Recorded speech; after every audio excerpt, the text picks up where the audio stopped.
Padre Celestial, gracias por permitirnos servirte, danos vigor y vitalidad para hacerlo con empeño, apacentando tu grey con tu sagrada escritura, que es la que nos alimenta y nos hace crecer. Gracias, Señor, y ahora acompáñame para tener pues una palabra que consuele, que enseñe, que instruya, que redarguya, que reprenda, que exhorte en el día de hoy, Señor, en el nombre de Cristo. Amén. Hermano, ¿qué debe hacer el equipo de Dios? Dios tiene un equipo. El equipo de Dios es constituido por Dios para alcanzar la unidad y madurez y el crecimiento también. Usted sabe que el pastorado, los maestros, los evangelistas, los discipuladores, no es algo que nominal o un título o simplemente una posición. No, está constituido por Dios, bendito sea el Señor, para hacer la obra del Señor en cada creyente que se congrega. Somos un equipo, no es algo del pastor únicamente, sino de un equipo de trabajo constituido por el Señor. Y eso es lo que vamos a hablar. No somos administrativos, no somos designados para cubrir un trabajo temporal.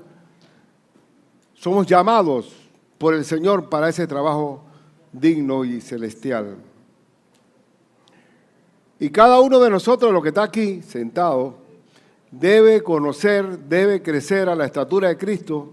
Y el deber del pastorado, al igual que el equipo de trabajo de la iglesia, es para que todos crezcamos y todos seamos unidos, perfectamente unidos, bajo el dominio de Cristo, bajo el señorío de Cristo, y que también se pongan en ejecución los dones que el Señor nos ha dado. Y el único formato, el único manual de vida es la Sagrada Escritura, es la Biblia.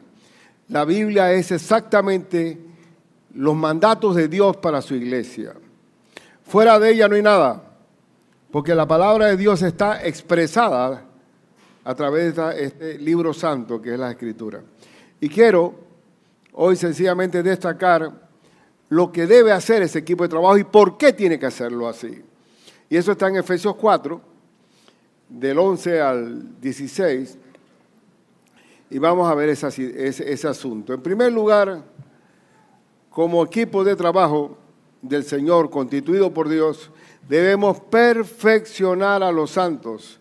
Y cuando llamo santos, sabemos nosotros que los santos son aquellos que han sido redimidos por la sangre de Cristo, que han nacido de nuevo, que tienen el Espíritu Santo en su corazón. Eso es el santo, porque somos santos no por nosotros, sino por el Espíritu Santo que mora en nosotros. Y Dios quiere que esos santos, hijos de Dios, sean perfeccionados. ¿Dónde lo dice? Efesios 4, 11 y 12. Y Él mismo constituyó. ¿Quién es Él mismo? El Señor mismo. Él mismo constituyó a unos apóstoles. El fundamento bíblico de la iglesia de Cristo está establecido por los apóstoles. A otros profetas, también la profecía está establecida por las Sagradas Escrituras. Cuando Cristo está orando en el monte de la transfiguración, ¿se recuerdan ese texto, verdad? Apareció Moisés y apareció Elías. Moisés que representaba la ley y Elías los profetas. Y el Señor termina diciéndole, a él, este es mi hijo amado en quien tengo complacencia, a él oíd.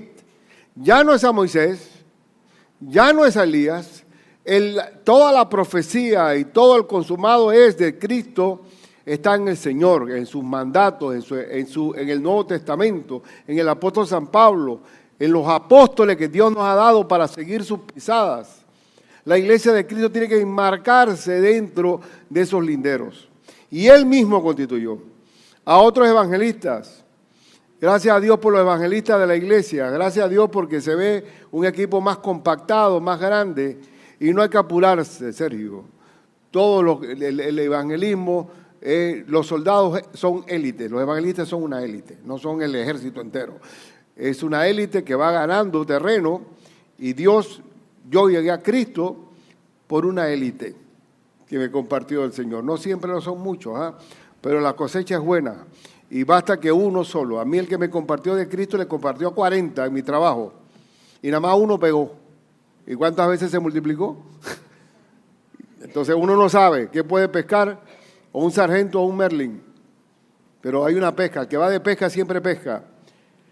Afín a otros pastores y maestros. Los pastores y maestros en verdad que deben estar unidos también. Hay maestros bíblicos, pero el pastor debe ser maestro a la vez. Debe ser maestro. Dice, ¿pero con qué fin? A fin. Escuchen, ¿cuál es el fin de los dones de Dios en la iglesia? ¿Con qué fin Dios dio esa competencia? A fin de qué? De perfeccionar, o sea, de madurar, escuchen, a los santos, o sea, a los hijos de Dios. ¿Para qué? Para la obra del ministerio, para ser obreros del ministerio. Este casco se quedó de la último drama juvenil, pero qué bueno que se quedó. Se quedó porque, ¿para qué está la iglesia? Para perfeccionar, madurar, enseñar, equipar a los santos para ser obreros del ministerio. Y casco amarillo, no blanco, porque el ingeniero es Cristo. Dios es que estableció el plano a seguir. Él es la roca de la eternidad.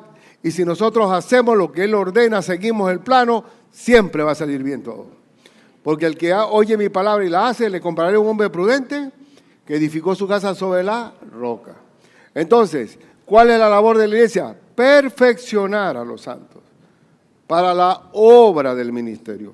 ¿Qué más dice? Para la edificación, otra vez, construcción del cuerpo de Cristo. Cada uno de los que está aquí debe ser perfeccionado en la palabra del Señor para ser obrero de Cristo. Es una reproducción, es una multiplicación de obreros para la edificación del cuerpo de Cristo. Aquí venimos, el evangelista sale a cosechar, a pescar, pero debe ser edificado dentro del cuerpo de Cristo para ser perfeccionado para la obra del ministerio. Porque de lo contrario va a haber un bache, va a haber un hueco allí si no estamos. Me gusta ver a los niños que pasaron adelante y ellos siempre, las maestras dicen, porque los niños son VIP, es verdad. Porque si nosotros no edificamos a nuestros niños, las redes sociales lo van a hacer por nosotros, para destrucción. Entonces, ¿cuál es el primer deber del equipo de Dios? Perfeccionar a los santos. ¿Con qué manual? Con la palabra del Señor. Yo era un lector furibundo, yo amanecía leyendo y me metía, y canta basura no leí yo. Basura.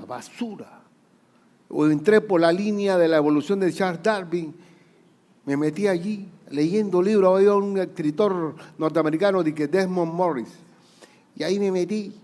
El mono desnudo, el mono vestido, el zoológico humano. En verdad que todo era un primates por todas partes. Y en verdad que todo era animal, terrenal y diabólico.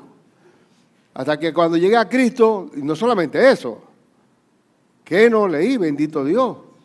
¿Por qué? Porque si tú no recibes la palabra, te va a disipular el mundo. Y hay caminos que al hombre le parecen derechos, pero su fin, ¿qué es? Camino de muerte.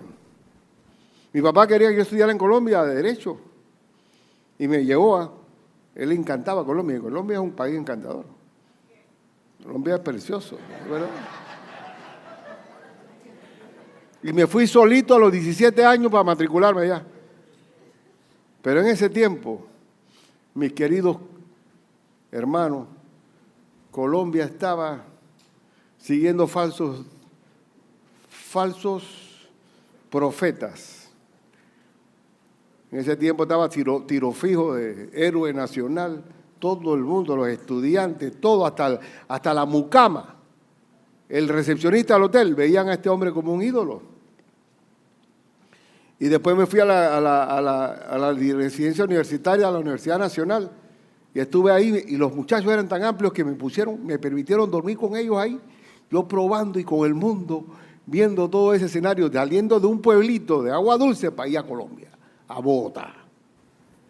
hermano, esa gente hablaba de política y todo era, decían cómo se hacía hasta una bomba molotov. Todo era una cuestión de ir contra el sistema y contra el Estado. Una rebeldía. Y de repente hablaron tanto de política, después todo el mundo prendió su marihuana ahí en el cuarto y yo, o sea, Dios es grande, que si yo me hubiera quedado en Colombia en ese tiempo, yo hubiera quedado en la FARC, honestamente, hermano. ¿Por qué? Porque uno va a seguir a alguien, hermano. Si tú no edificas a tu hijo en el camino del Señor, él va a seguir un camino de muerte. Y ahora sí estamos viviendo tiempos malos, ¿sí o no? Ahora los niños dicen en algunos sectores, ya abiertamente en Europa, que el niño no tiene ni que pedir permiso a su papá para cambiarse de sexo. ¿Sí o no? El aborto. Nadie vela por los derechos humanos del niño que se está abortando. La madre tiene derecho y el niño. Cuando en la Biblia nosotros sabemos que Cristo fue desde la concepción era Cristo. Que fue concebido por el Espíritu Santo. Para nosotros los creyentes, ya desde la fecundación ya hay una vida. Ya Cristo fue concebido y nosotros también, todos los creyentes, sabemos que hay vida cuando hay concepción.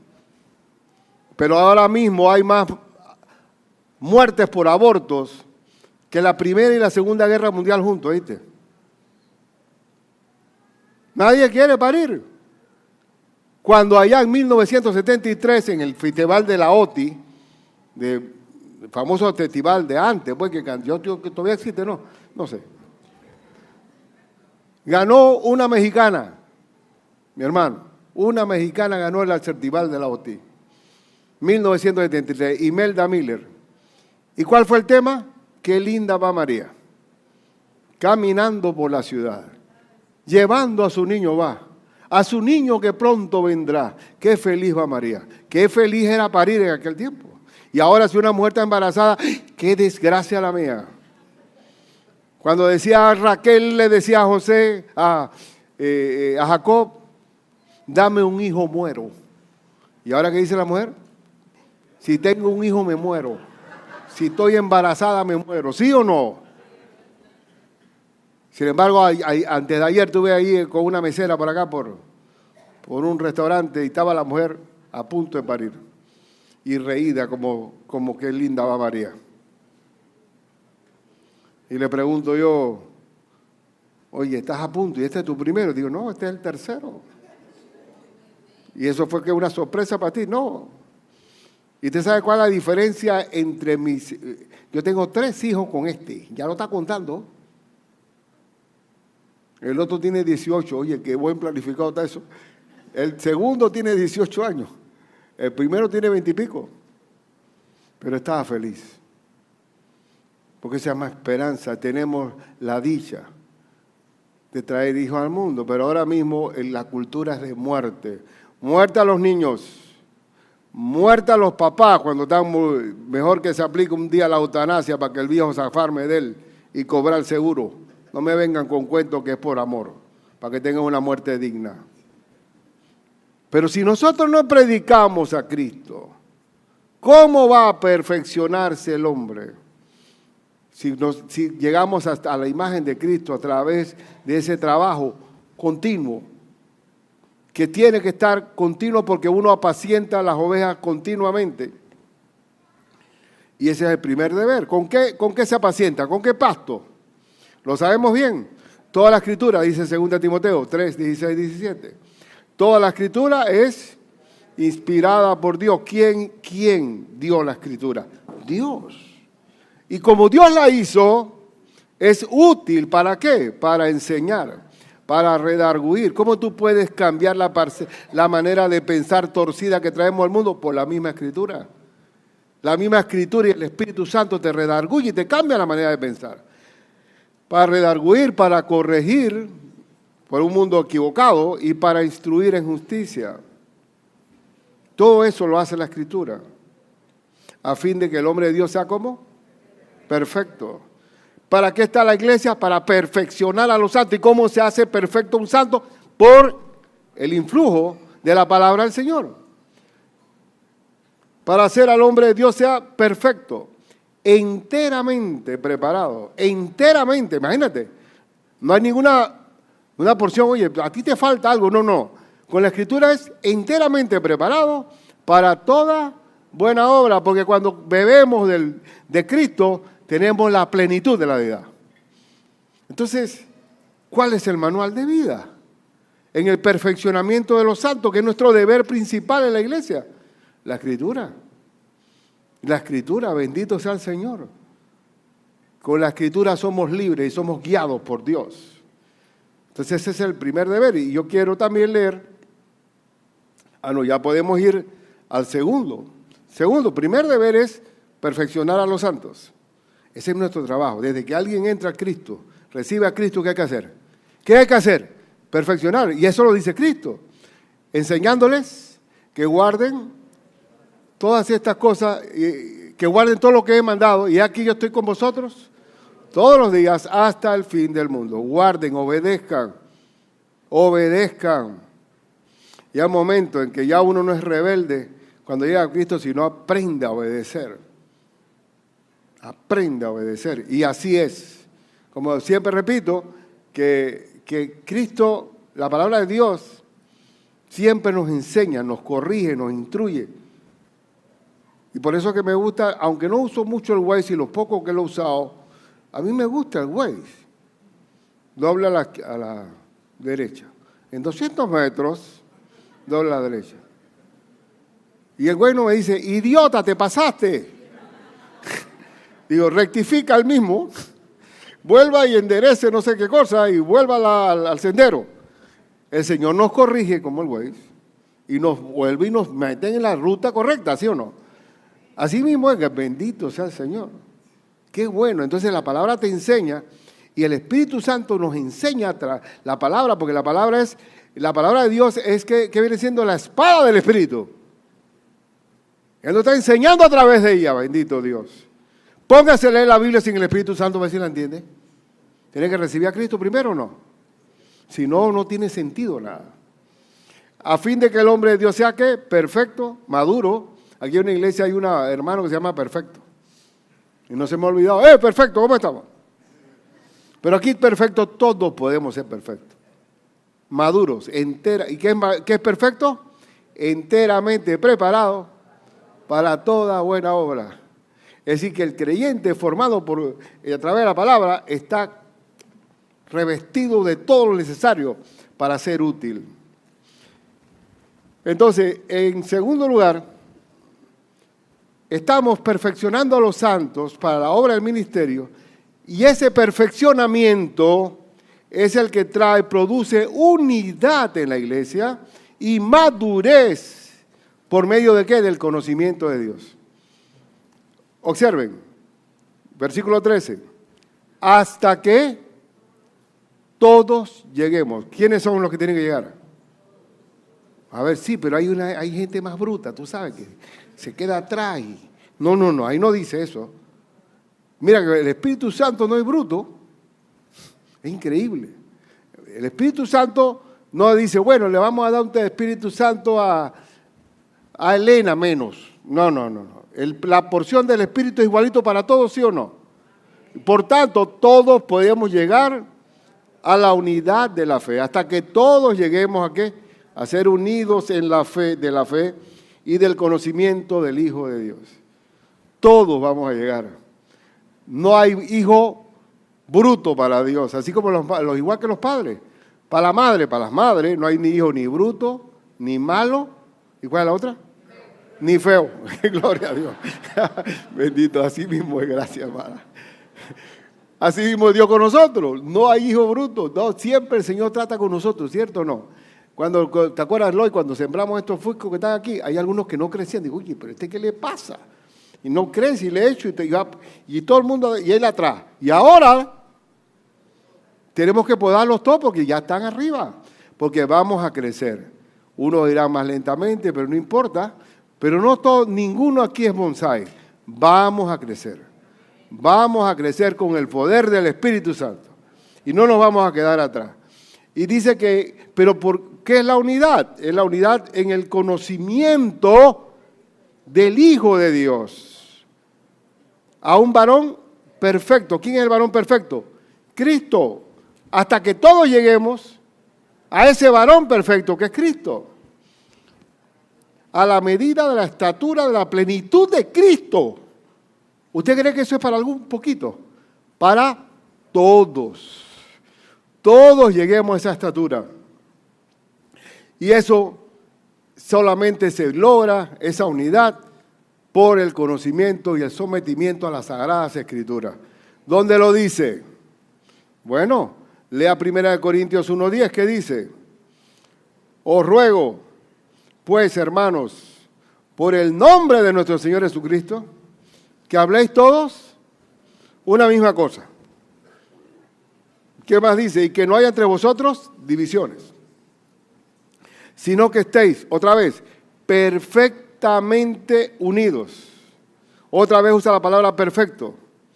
Perfectamente unidos. La palabra de Dios nos hace perfectos. La labor de la iglesia es hacer perfectos a todos los santos. Y aquí habla que estemos unidos, perfectamente unidos, en una misma mente y en un mismo parecer. ¿Cómo se puede lograr eso, hermano? Aquí tengo colombiano, allá está un chino, acá está un antillano, aquí está venezolano. Ahora esta ensalada, ¿quién la une? ¿Cómo va un americano allá? Colombiano. ¿Cómo era?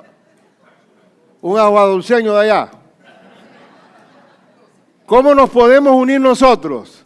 Sometiéndonos a una autoridad que está por encima de nosotros. ¿Que quién? El Señor Jesucristo y su palabra. No hay otra forma. No hay otra forma, porque si no está la Biblia de por medio, sale el colombiano. A mí me parece, yo estoy en desacuerdo con eso. O sale un argentino, peor todavía. Argentino. Si tuviera Juan Carlos aquí. ¿Te acuerdas de Juan Carlos? A Gioconda, ¿te acuerdas que a Gioconda estábamos en una reunión de oración y le dimos a Juan Carlos, ore por esto? Y dice mi hermano Juan Carlos, cómo lo amo y lo extraño. Pero ¿cómo puedo yo orar por este hombre? Si yo ni los conozco. Sí, pero yo no. Pero no importa, hermano. ¿Cómo que no importa? Yo no los conozco y no puedo orar por ellos. Y se trancó y no oró. Pero cuando estamos en Cristo, ¿cómo podemos unirnos? Si cada uno saca su bandera, Bolívar o Martí en Cuba. ¿Ah? Cristo es el que manda aquí. La única bandera es el Señor. Y si no está Cristo de por medio, aquí no hay forma de arreglarnos. Aquí no hay forma de arreglarnos, sino por voto. Y eso no es posible. Entonces, seamos perfectamente unidos en una misma mente y en un mismo parecer. Solamente Cristo puede hacer eso. Y hermano, yo he ido a Rumania. Me he quedado entre los rumanos. Ese clinch, esa unión se da inmediatamente si está Cristo de por medio. Y la palabra de Dios es la que nos rige. Inmediatamente hay coincidencia. Yo he estado en Cuba, allá en Provincia Habana, andando en bicicleta como un guajiro. Y yo tuve un clinch con ellos, una unión inmediata. Estados Unidos, en Jordania. Si está el Espíritu Santo y está la palabra de por medio, hay unidad en mente, parecer, y no hay divisiones, porque no puede haber divisiones. La división viene cuando nosotros nos desviamos de la doctrina de Cristo. Ahí sí viene el problema. Históricamente ha sido el problema. Entonces, ¿qué quiere la iglesia? ¿Qué debemos, aparte, perfeccionar a los santos para la obra del ministerio hasta que todos lleguemos a la unidad de la fe por el poder del conocimiento del Hijo de Dios? A un varón que perfecto. A la estatura de nuestro Señor Jesucristo. Y si no es así, si nosotros descuidamos ese ministerio del discipulado, a ser discípulos, de enseñar lo que Cristo enseñó, de perfeccionar a los santos para la obra del ministerio, de producir la unidad de la iglesia, ¿qué va a pasar? Dígame qué va a pasar. Le voy a decir qué le va a pasar. Va a pasar lo que dice el versículo 14. Para que ya no seamos, ¿qué? Niños fluctuantes.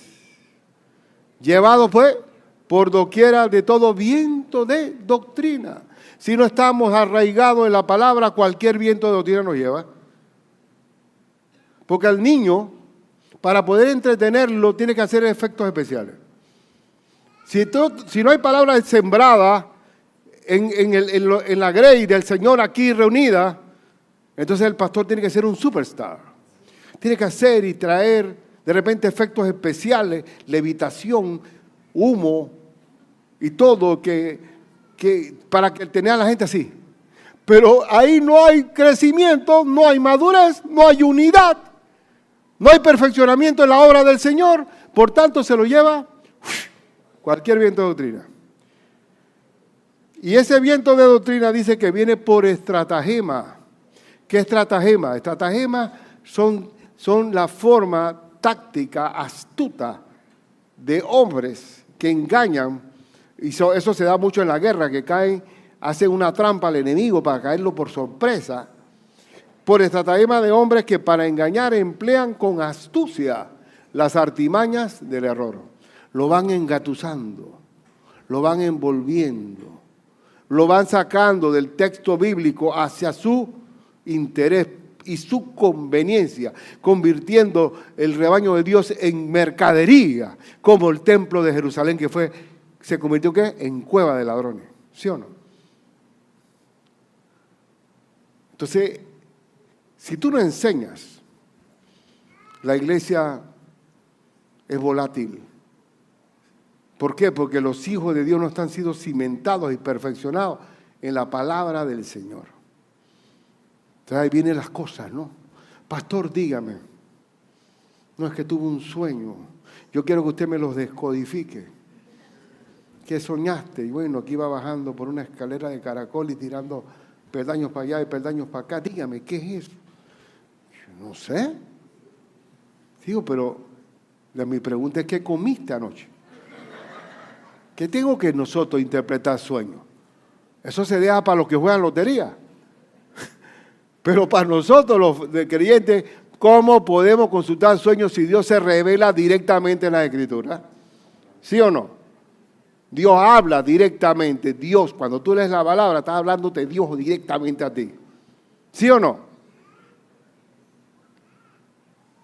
Entonces, si no hay madurez, vamos a tener una iglesia volátil, una iglesia de niños espirituales, fluctuantes, como el caso de la iglesia de Corintios, que hay muchas, la iglesia de Corintios no es Corintio, hay muchas iglesias tipo Corintios, que vamos a ver en el capítulo 1 Corintios 3, versículo 1 al 3, que dice, de manera que yo, hermano, está hablando del apóstol, no pude hablaros como a espirituales, o sea, como maduros, sino como a carnales, como a niños en Cristo.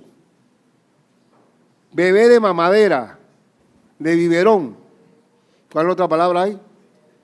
Ya que estamos diferentes, Colombia, biberón y mamadera está bien.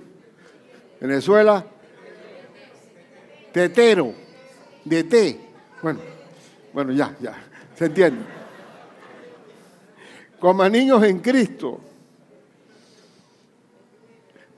Dice, como eran niños en Cristo, ¿cómo era el comportamiento de esta iglesia?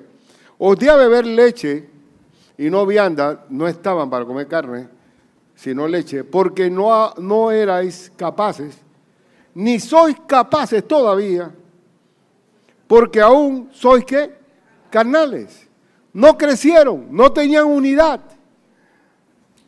¿Y por qué eran carnales? Pues habiendo entre vosotros ¿qué? Celos, contiendas y disensiones, peleas. ¿No sois carnales si andáis como hombres? Cuando no hay madurez, hay celos, contiendas y disensiones. La iglesia tiene que crecer. Y yo me he dado cuenta de algo.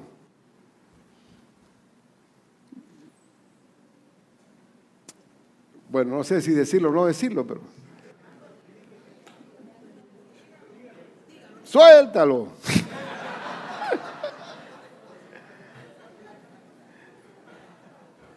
Yo digo, bueno, voy a decirlo de otra forma. Cuando uno está tomando leche y no pasa de la leche, y cuando uno es un niño fluctuante, que está peleando por un juguete y se pone bravo si no le dan el juguete.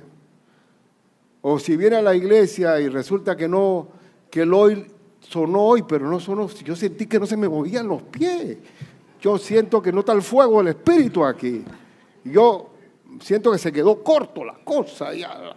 Entonces, ¿qué pasa cuando yo dependo de mis emociones y no de la palabra de Dios? Cuando tú estás acostumbrado, pasas de tomar leche y te quedas con la leche ahí y de repente te gusta la leche y echarle un poquito ¿de qué puede ser? De azúcar y ya un momento en que me gusta la leche, pero cuando ya comienzas a comer carne, no vuelves a la leche. Y a veces el problema hay que cuando hay iglesias que no pasan de la leche, que entonces, ¿y qué pasa cuando están en la leche? Peleas entre ellos, disensiones, divisiones, me siento con el hermano porque no me cantaron el cumpleaños, cosas tontas de bebé. Pues en vez de, ¿qué hay que hacer ahí? Toma tu biberón y cállate. No. Tenemos que crecer en la palabra del Señor. Y si no crecemos, y tenemos que hacerlo para llegar a ese varón perfecto que es Cristo Jesús. Que es Cristo Jesús. ¿Y sabe por qué hay que crecer también? Porque en estos postreros tiempos, lo que va a abundar, ¿qué va a ser? La sana doctrina o la palabra contaminada. ¿Qué es lo que va a abundar en estos tiempos? La fábula, hermano.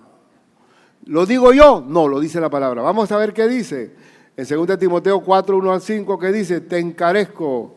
Y eso me lo pongo a mí mismo. Ricardo, te encarezco, te encargo un encargo caro delante de Dios. Mira, está algo bien reverente. Y del Señor Jesucristo que juzgará a los vivos y a los muertos en su manifestación y en su reino. Dios va a ser el juez. Que como Dios va a juzgar a los vivos y muertos, ¿qué hay que hacer? Que prediques la palabra, predique la palabra, que instes a tiempo y fuera de tiempo. Redarguye, reprende, exhorta con toda paciencia y doctrina. Hazlo porque el tiempo es peligroso lo que viene, porque vendrá tiempo cuando no sufrirán la sana doctrina. Vendrá ese tiempo. ¿Cuándo es ese tiempo? Ya es ese tiempo. Ya no quieren, como el pueblo hebreo en el desierto que se hartó del maná. No le encontraba sabor al maná y quería ponerle condimento y pedía carne y pedía cosas. No quería el maná que venía del cielo. Un maná que tenía que tener un tremendo nutrición porque no había ningún tipo de enfermos. Pero se hartaron de la sana doctrina. Sin embargo, nosotros tenemos que recibir la palabra tal cual está allí. Tal cual. Dice que no sufrirán la sana doctrina, sino que teniendo que comezón de oír, querrán oír otras cosas. Se amontonarán, va a haber montones de maestros, conforme a sus propias concupiscencia. ¿Qué van a querer estos maestros? Enseñar lo que la gente quiere oír. Salud, dinero y amor. Yo me casaré este año. Muéstrame, te muestro inclusive el tamaño de cuánto quieres. ¿Qué tamaño lo tienes? Compra el pantalón de acuerdo a la talla que quieres.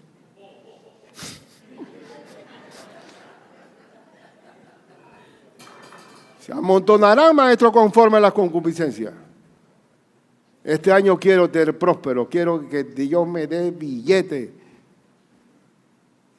Dale, abre la cartera, vamos a echarle aceite para que prospere la cartera. Eso es bíblico, hermano. ¿Ah? Cuando el Señor nos provee a cada cual. Y apartarán de la verdad el oído y se volverán a las fábulas. Quieren oír lo fabuloso, quieren oír lo místico, quieren oír cosas fuera de toda utilidad bíblica. Y así, cuando es así, cualquiera te lleva con cualquier viento de doctrina. Cualquiera. porque no tiene firmeza. Y yo lo que más deseo que delante del Señor, si Dios me juzga a mí, y me va a juzgar, conforme a la obra que se ha hecho, Señor, yo hice todo lo que quise, hice lo posible para decirle lo que tú enseñas en tu palabra. Ya si yo lo enseñé, yo estoy libre de la sangre de todo, ¿sí o no? Si ya no obedecen, es asunto de ustedes, ¿sí o no? El médico da la receta, pero usted se la toma. Pero si usted no se la toma, ya no es problema del médico. Igualmente dice que, y dice, pero no, tú sé que, sobrio en todo. ¿Qué significa sobrio? Ahí, apegado a lo que el Señor estableció. Nosotros tenemos que seguir las instrucciones del Señor, punto. Sin entrar en cosas etéreas, en cosas esotéricas, no espirituales, sino espiritistas. Tenemos que ser espirituales sometiéndonos a lo que el Espíritu Santo nos muestra en su palabra. Háblame, Señor. Como hay una caricatura por ahí. Háblame, Señor, háblame. Y sale del cielo y dice, coge, lee tu Biblia. Y salió el hombre con la mano así entregándole una Biblia. Y es verdad. Pero usted se sebro en todo, soporta las aflicciones, a sobra de evangelista, cumple tu ministerio. Y tenemos que predicar a Cristo. Predicarlo, hermano, predicarlo de todo corazón. Los vientos de doctrina. Y por eso, el número 3, primero, ¿cuál es? Perfeccionar a los santos a través de la palabra. Segundo, la unidad y la madurez de la iglesia depende de esa enseñanza, del conocimiento, sometiéndonos a la santa voluntad de Dios. Y la tercera es, ese equipo de Dios debe seguir la verdad de Cristo en amor. La iglesia de Cristo no es por legalismo, no es por fariseos. Cuando Cristo estuvo en Jerusalén, hizo un milagro de un hombre que tenía 38 años de estar paralítico. 38 años de ser paralítico. Y cuando lo sanó, sale el hombre con su lecho caminando y le dice, ¿tú qué haces con esa cama, ese lecho andando? ¿Tú no ves que sábado estás violando el sábado? Sí, pero es que el hombre que me sanó me dijo que la recogiera. ¿Qué es ese hombre? ¿Dónde está? ¿Cómo se llama? Ya eran inspectores, fiscales de la fe. Pero no había ¿qué? Amor. Porque esos legalistas no había amor. Todo lo que hacía era un enseñoreo sobre la gente. Pero nosotros, como creyentes, todo lo que Cristo dice es amor. Es más, si nosotros le obedecemos a Él, el que me ama, guarda mis mandamientos. Entonces, dice aquí, sino que siguiendo la verdad en amor, crezcamos en todo aquel que es la cabeza. ¿Quién es la cabeza de la iglesia? Cristo. Esto es Cristo. De que en todo el cuerpo, ¿quién es el cuerpo? Nosotros, los miembros de la iglesia del Señor, bien concertado y unido entre sí por todas las coyunturas. Aquí nosotros estamos amalgamados con una coyuntura porque aquí todos lo necesitamos. Es increíble las cosas que se dan, la sinergia que hay en el cuerpo de Cristo, que cuando estamos creciendo en amor, estamos siendo enseñados en la autoridad de la Biblia, hay un equiparamiento maravilloso que dice que estamos unidos por todas las coyunturas que se ayudan mutuamente. Nos lavamos los pies los unos a los otros. Eso no lo hace un partido político, no lo hace un sindicato obrero, no lo hace un colegio de abogados, no lo hace un colegio médico. Dice que se ayudan mutuamente según la actividad propia ¿de qué? De cada miembro, aleluya. Miren el video ese que estaba ahí, que vimos en la noche de recreación que tuvimos, el día de recreación que tuvimos el domingo pasado. Aquí se apareció de la nada un hermano que se llama Pablo, que fue camarógrafo allá en Venezuela y de televisión. Y dijo, pastor, yo puedo. Y hermano, para adelante. Graba. Si ya Dios se lo mostró, dale. Y mira lo que salió ahí. De un domingo para acá. Y el que quiere servir, que sirva. Nos ayudamos, ¿qué? Mutuamente. Eso es algo que tiene un poder grandioso, maravilloso. La iglesia de Cristo rompe todos los parámetros. Dice que por la actividad propia de cada miembro recibe su crecimiento para ir edificándose en amor. Cada miembro, ¿quién es un miembro de la iglesia? Yo soy miembro de la iglesia del Dorado, por ejemplo. ¿Tú eres miembro? ¿Quién es el miembro? El que está funcionando dentro del cuerpo, hermano. De lo contrario, puede ser un reloj o un anillo. Pero el miembro es el que está funcionando adentro, ¿sí o no? Entonces tenemos que, pero esa actividad tiene que darse dentro ¿qué? Del crecimiento, de perfeccionar a los santos, de ir edificándose en amor. Entonces ya, aplicación. Estamos un poco bastante alcanzados, pero bueno, aguantemos, hermano, ya estamos al último, ya. Eso, la palabra no agota. Yo me admiro, hermano, del poder de la palabra de Dios cuando se administra dentro de la iglesia fidedignamente. Cuando no nos torcemos ni a izquierda ni a derecha. Cuando le damos la palabra tal cual como el Señor la enseña. ¿Sabe lo que pasa? Fructificamos. Nos multiplicamos. Dice la Escritura, mas el que fue sembrado en buena tierra, ¿cuál es la buena tierra? Esto es el que oye y ¿qué? Y entiende la palabra, y la palabra de Dios, gracias a Dios que se entiende,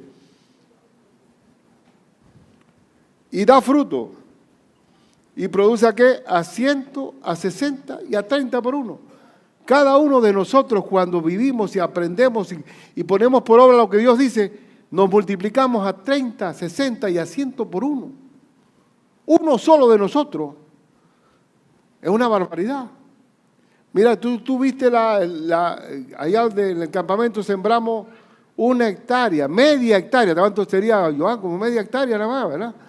En maíz. Oye, esa es una barbaridad, el maíz.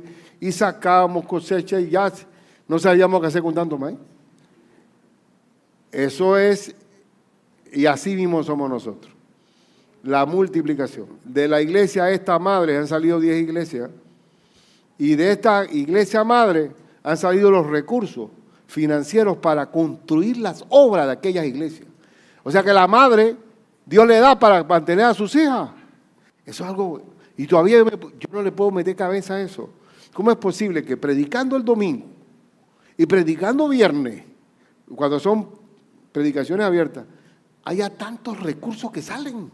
Y digo, mejor no puede haber contabilidad aquí. No hay forma de tener contabilidad porque es 30 o 60 y a 100 por uno. Y la emisora también, que es una cosa impactante, cómo se lleva esa cosecha, la emisora y la pesca. Digo, bendito sea el Señor por darnos la oportunidad de que predicar la palabra en Panamá. Y más allá. Y así estamos. Yo no voy a dar la publicidad a un almacén que fui con mi hermano Ulises a comprar ropa, pues, de esa americana barata, en una de estas almacenes, y estaba pura música cristiana. Digo, contra. Y era para allá y para acá, y oye, qué bueno tener música cristiana en todo esto. Sí, para tener paz todos nosotros. Así es mi Panamá querido. Y tenemos que seguir predicando, porque va a venir tiempo en que no sufrirán la sana doctrina. Estados Unidos fue Estados Unidos y es Estados Unidos porque engrandeció el nombre de Cristo Jesús. Ese pueblo hizo así, ¡uf! Subió de una manera extraordinaria por encima de todos, pero porque predicaba el Evangelio del Señor. Pero ahora sí mismo se va a caer y va en picada si ya echa a un lado a nuestro Señor Jesucristo. También quiero decirle, iglesia mía, si el mandato supremo del equipo de Dios es perfeccionar a los santos por la palabra de Dios, para que crezcamos, para que tengamos unidad, para no ser niños fluctuantes, cuando tú como creyente que está aquí reunido, escucha la palabra y la obedece, es cuando Dios te va a amar a ti. Escuchen, ¿qué dice aquí? El que tiene mis mandamientos y los guarda, o sea, los obedece, ese es el que me ama. A ver, ¿quién ama a Dios? El que obedece su palabra. No me vengas con manipulación, Señor, tú sabes que te quiero, pero yo me quebranto, yo me aparto, me caigo, pero tú me vas a perdonar. Sí, hijo mío, también yo te perdono, pero vuelve y cae. Y está bien, 7 veces el justo caerá y 7 veces Dios lo levantará. Pero ya está bueno que dice, el que me ama y guarda, ese es el que me ama. Y el que me ama será amado por mi Padre. O sea que el Padre lo va a amar. Oye, ese es mi hijo, hombre. ¿Qué padre no ama a un hijo que lo obedece? Ese es mi hijo, me está amando. ¿Cómo me obedece? Oye, será amado por mi Padre. ¿Y qué dice más? Y yo le amaré y me manifestaré a él. ¿A quién se manifiesta Dios? A que lo obedece, ¿sí o no? Y así dice también la Escritura, que el que oye mi palabra y la hace, le compararé a un hombre prudente que edificó su casa sobre la roca. Entonces, ¿qué estábamos hablando? ¿Qué tenemos que enseñar aquí? Para que el Padre te ame, que Cristo te ame, se manifieste en tu obra, en tu vida. Obedece lo que el Señor dice, hombre. Porque el que me obedece es el que me ama. Y eso me gusta a mí. Y el último también, que yo quiero destacar, al final, que cuando uno hace lo que Dios dice, aquí se rompen los parámetros. Ahí tengo, una vez me regalaron el coro, me regaló una cuchilla Victorinox y con un texto bíblico, Efesios 3:20. Y es verdad, ese es un texto preferido mío. ¿Por qué? ¿Qué dice ese texto? Y aquel que es poderoso para hacer todas las cosas mucho más abundantemente, o sea, mucho más es suficiente para decirlo, pero dice mucho más abundantemente de lo que pedimos o entendemos según el poder que actúa en nosotros. Es decir, el Señor va más allá de lo que puedo entender, va más allá de mi concepción humana. Él rebasa los parámetros. Y si estamos haciendo su santa voluntad, eso es imparable. Eso es como una onda, cuando tiras una piedra en el río que se expanden las ondas, así estamos en las manos del Señor. Entonces, hermano, la labor de la iglesia es perfeccionar a los santos. ¿Para qué? Para la obra del ministerio. Esto no es sentimentalismo, seguimos el plano del Señor. Amén. Espero pues que a los 30 años de ministerio, que siento que he sido muy estéril, podamos hacerlo mejor. Por eso que yo digo estéril, porque el Señor cuando esté allá me dice, Ricardo, bueno, en lo poco has sido fiel. En lo mucho te pondré. Entra en el gozo de tu Señor. Bueno, ese poquito que le seamos fiel, ¿qué hay que hacer? Enseñar lo que Cristo enseñó. Lo demás que viento de doctrina que se va. Bueno, hermano, vamos a orar en el nombre de Cristo. Gracias, Señor, por tu sagrada Escritura, que es la que nos enseña. Gracias, Señor, la tranquilidad de seguir tu guía y apegarnos a tu palabra, parados en la autoridad de tu Escritura. Todo va a salir bien, como el Salmo 1, que el que se deleita en la palabra de Dios de día y de noche será como un árbol plantado junto a corrientes de agua, que da su fruto a su tiempo, que su hoja no cae, y todo lo que hace prosperará. Prospera nuestro camino. Ya tú que vienes pronto, Señor, pero que prediquemos a tiempo y fuera de tiempo, porque ya las malas doctrinas de fábulas ya están en ejecución. Gracias, Señor, en el nombre de Cristo amado. Amén.